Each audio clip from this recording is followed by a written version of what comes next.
सो है इसका सब सभी आई होप आप लोग बहुत ज़्यादा अच्छे हो गए। सो गाइस आज की इस वीडियो में मैं आप लोगों के साथ एक बहुत ही ज़्यादा सिंपल और पावरफुल स्ट्रेटजी शेयर करने वाला हूँ, जिसको आप कहीं भी ट्रेड कर सकते हो, चाहे वो इंट्राडे हो चाहे स्विंग ट्रेड हो, आप उसे कहीं भी यूज कर सकते हो। तो चलो वीडियो को फटाफट स्टार्ट कर देते हैं। सो गाइस देखो, सबसे पहले मैं कुछ आपको प्रूफ्स दिखा देता हूँ।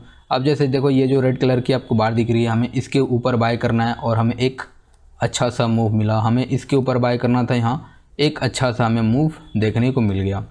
और गाइस ये देखो, ये जो रेड कलर की लाइन है, हमें इसके ऊपर बाय करना है और हमें एक अच्छा सा मूव देखने को मिल जाता है। मैं आपको ऐसे दर्जनों एग्जांपल दिखाने वाला हूँ और मैं आपको ये भी दिखाऊंगा कि ये स्ट्रेटजी कहाँ काम करती है, कहाँ काम नहीं करती है, कब आपको इस स्ट्रेटजी को यूज नहीं करना है। तो गाइस देखो, हमें इस स्ट्रेटजी को कब यूज करना है, जब कोई मार्केट इस तरीके से गिर रही हो और ये उसका साइडवेज फेस हो और जो वो इस तरह से बढ़ती है, तो ये जो पॉइंट आता है ना, हम इस स्ट्रेटजी को यहाँ यूज करने वाले हैं। नहीं तो ये जो बीच बीच में हम कहीं इधर इधर यूज कर सकते हैं, पर उतना आपको ज़्यादा प्रॉफिट देखने को नहीं मिलेगा जितना प्रॉफिट आपको यहाँ देखने को मिलेगा। नहीं तो मार्केट इस तरह से बढ़ रही हो, फिर साइडवेज हो, फिर बढ़ रही हो, तो हम इस पॉइंट पे इसे यूज कर सकते हैं या इस पॉइंट पे हम इसे यूज कर सकते हैं। इस स्ट्रेटजी को यूज करने के लिए एक साइडवेज मार्केट बहुत इंपॉर्टेंट है। उसके बाद जो बड़े बड़े मूव आते हैं, हम वो मूव इसे कैप्चर कर सकते हैं। तो गाइस आई होप आप लोगों को समझ में आ गया होगा कि इस स्ट्रेटजी को कहाँ यूज करना है, और मैं आपको अभी सारे एग्जाम्पल भी दिखाने वाला हूँ कि कहाँ ये काम करती है और कहाँ काम नहीं करती है। अब मैं आपको फाइनली दिखा देता हूँ कि भाई हम इसकी बात कुछ देर में करते हैं, पहले इन तीनों की बात कर लेते हैं।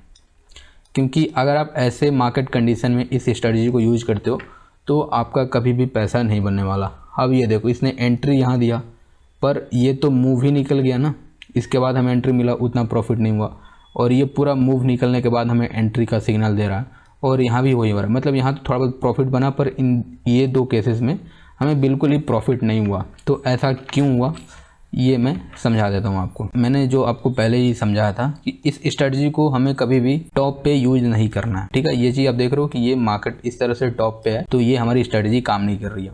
और उसी का एक अच्छा सा एग्जाम्पल ये है, जैसे कि आप यहाँ देख सकते हो, मार्केट गिरा और हमें एक एंट्री मिला। वो जो मार्केट गिरने के बाद जो इस तरह से बाउंस बैक आता है, तो हमने यहाँ एंट्री किया इस पॉइंट पे और हमें ये रैली एंजॉय करने को मिल गया। तो आपको कोशिश करना है कि कभी भी इसे अप ट्रेंड वाले मार्केट में आप ट्राई ना करो। मतलब अगर अप ट्रेंड के मार्केट में ट्राई करना है तो कोशिश करो आप कुछ ऐसे मार्केट में ट्राई करो जिधर आपको एक ऐसा पैटर्न मिल रहा है कि नीचे आया, फिर साइडवेज हुआ, फिर एक छोटा सा मूव मिला, फिर साइडवेज हुआ, फिर एक मूव मिला। तो मतलब एक छोटा सा साइडवेज मार्केट हो, पर हो साइडवेज जरूरी है इसके लिए। अगर किसी को बहुत बड़ा पैसा डालना होता है ना, तो एक ही बार में पैसा नहीं डालता। वो इस तरह की ये जो साइडवेज मार्केट आपको दिख रहा है, वो इस तरह के साइडवेज मार्केट में पैसा डालता है और इसके बाद ये हमें मूव देखने को मिलता है। तो आपको कोशिश यही करना है कि एक साइडवेज मार्केट के बाद आपको कैप्चर करना है। अब जैसे इसी को थोड़ा और अच्छे से समझ लेते हैं। अब जैसे ये कोई अप ट्रेंड का मार्केट नहीं है, इसे थोड़ा आप बड़ा पिक्चर देखो। तो ये क्या है, ये एक डाउन ट्रेंड है,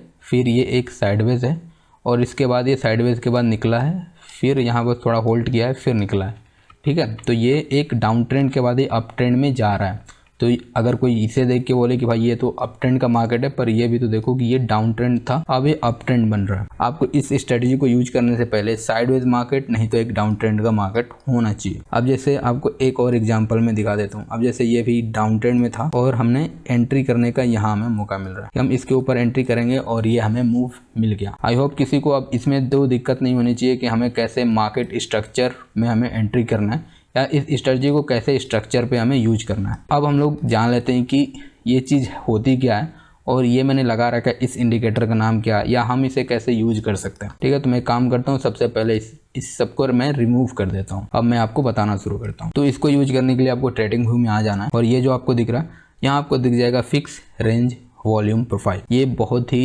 मतलब आप इसे अगर आप सर्च करके देखते हो तो इसके लिए आपको पैसे देने पड़ते हैं। तो आप यहाँ से इस तरह से इसे यूज कर सकते हो। अब इसको यूज करने के लिए बहुत ही सिंपल है। आपको चार्ट पे वो पॉइंट देखना है जहाँ उसने हाई बनाया हो। इस केस में हमारा यहाँ हाई है या ये हाई है और ये लो है फिलहाल।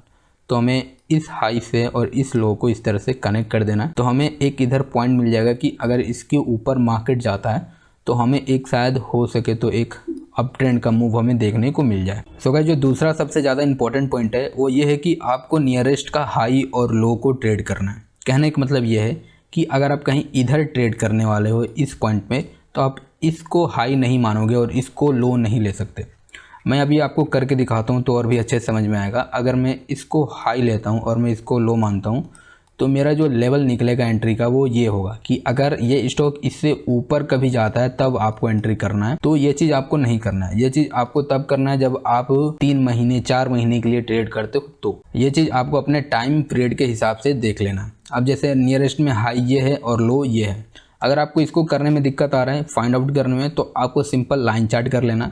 तो आपको पता चल जाएगा कि हाँ यार देखो ये मेरा नियरेस्ट का हाई है और ये मेरा नियरेस्ट का लो है। तो आपको सिंपली क्या करना है कि इस पर क्लिक करना है, हाई पे और लो पे, और आपको छोड़ देना है। तो इस तरह से हमें एक, अगर आप देखोगे तो एक छोटा सा हमें इधर मिल गया, ठीक है, कि हमें एंट्री कहाँ करना है, हमें एंट्री इसके ऊपर करना है, और इसके ऊपर हमें एंट्री मिला और साथ में हमें एक बड़ा मूव भी मिला। तो आपको ये जरूर देख लेना है कि आपको नियरेस्ट का हाई और लो ट्रेड करना है। स्टॉप लॉस कहाँ होगा और टारगेट क्या होगा, तो वो भी मैं आपको फटाफट बता देता हूँ। अब जैसे हमारी एंट्री यहाँ हुई है कि इसके ऊपर हमें एंट्री करना है, तो हमारा एंट्री पॉइंट ये हुआ कि हमने एंट्री ही यहाँ किया, तो हमारा स्टॉप लॉस कहाँ होना चाहिए, इसके नीचे। तो आप इसके नीचे कहीं भी अपना स्टॉप लॉस रख सकते हो, ठीक है, थोड़ा सा बफर देके 4-5 या 10-20 पॉइंट का बफर रख सकते हो, और नीचे आप स्टॉप लॉस रख सकते हो। और जो आपका पहला टारगेट, अब आप जिस तरह से भी रखते हो, चाहे आप 1:2 या 1:5 जो भी आपका टारगेट हो वो आपको रख लेना है। नहीं तो आप, मेरा जो टेक्निक है वो ये है कि आप कोई भी इंडिकेटर यूज कर सकते हो। अब जैसे मैं मूविंग एवरेज यूज करता हूँ, ये 5 पीरियड का EMA है, ठीक है, तो मैं EMA को यूज करता हूँ कि जब तक ये स्टॉक EMA के ऊपर चल रहा है मैं इसमें बना रहूँगा। और ये जो आपको रेड कलर की कैंडल ये जो दिख रही है ये वाली, इसने देख रहे हो ये हमारी EMA को ब्रेक कर दिया, तो मैं इधर से एग्जिट कर जाऊँगा। ये इसने ब्रेक कर दिया, मैं यहाँ एग्जिट कर जाऊँगा और मेरा EMA भी ग्रीन से रेड हो गया। तो इस तरह से मैं ट्रेड करता हूँ और मैं ट्रेलिंग स्टॉप लॉस ज़्यादा यूज करता हूँ। आप भी इस तरह से कर सकते हो। बाकी आपने देख लिया कि स्ट्रेटजी कितनी सिंपल है और पावरफुल है। मैंने आपको ये भी बता दिया कि आपको कब इसे यूज नहीं करना है। इस तरह के अगर कोई ट्रेंड वाला फेज हो तो आप इसे यूज मत करना, क्योंकि इसमें आपके स्टॉप लॉस हिट होंगे, प्रॉफिट नहीं होंगे। आपको कोशिश ये करना है कि ये जो डाउन ट्रेंड के बाद, ये जो एक साइडवेज के बाद ये जो मूव आता है, हमें ये कैप्चर करना है। या इस तरह से अप ट्रेंड चल रहा है, फिर इस तरह से हुआ, फिर इस तरह से, फिर ये, तो ये जो पॉइंट होता है या ये जो पॉइंट होता है ये हमें कैप्चर करना है। बीच में हमें ट्रेड नहीं करना है। आप कर भी सकते हो पर उतना बड़ा प्रॉफिट नहीं होगा। कोशिश ये करना है कि ये जो रैली है हमें ये रैली एंजॉय करनी है। तो आप ये इसे देख सकते हो। और अगर आपको कुछ दिक्कत है या कोई और चाहते हो कि यार इस टॉपिक पे भी वीडियो होनी चाहिए, तो आप कमेंट में बता सकते हो, उस पर भी मैं वीडियो बना दूंगा।